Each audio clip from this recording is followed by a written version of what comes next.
Dr. Sully here, and this is the simplicity of the modern day triple option offense. This is where it's at right now, based on the data, based on the science.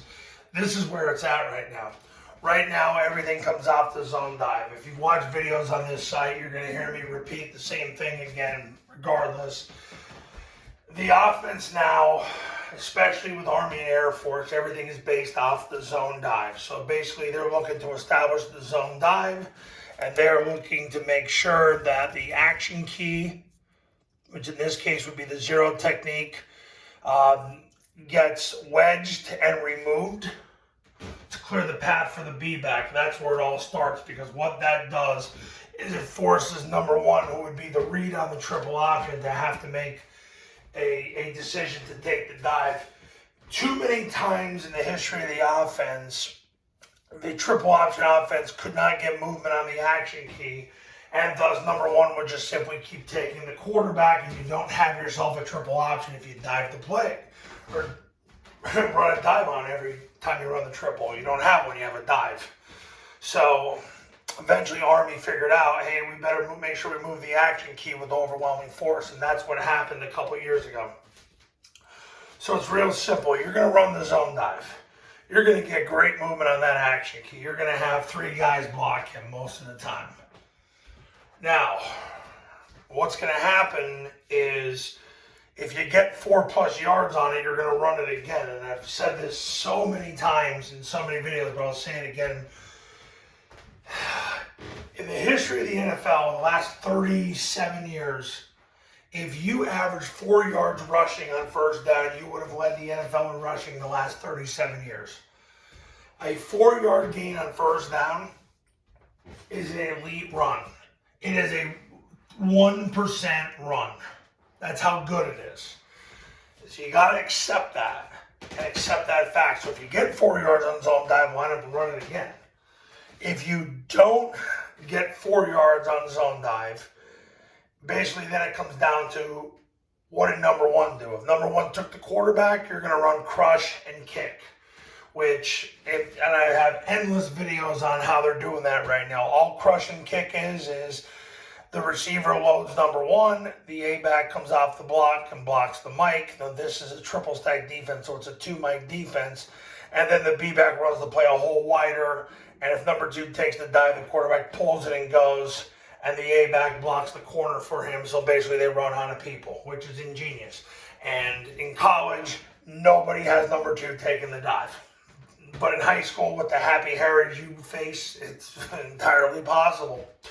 So if you don't get 4 yards, and on the kick play, it's the same thing as crush, but the B-back kicks number two and the quarterback runs. That's that. If you don't get 4 yards and number one takes the B-back, that's when you run triple. Whether it's triple or mid-triple, that's up to you. Army and Air Force have certainly established the fact that midline triple is their preferred method of running a triple option. Now, Navy leans more toward the triple option. So that's your decision on how you want to do it. If you become my client, we're going to we're going to run mid-triple because we go with the data, and Army and Air Force use overwhelmingly, I believe it's a 13-to-1 ratio, midline triple to triple. So that's how that works. With Navy, it's about an 11-to-9 ratio between triple to mid-triple. So mid-triple is definitely the preferred way among the three academies as a total sum. So the simplicity of the modern day triple option offense, you run the zone dive. If you get 4 yards, you run it again. If you don't get 4 yards on the zone dive, you gotta know what number one did.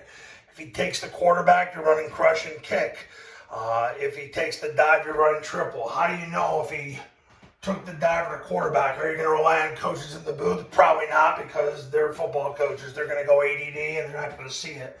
You want your A-back, basically if he blocked number one, to tap the back of his helmet or to signal into the play caller, hey, the number one just came down and I had to block him. So you want to have some form of a signal so he can relay that to the play caller, so the play caller knows to come back and read that player on the triple option. That's what you want to do.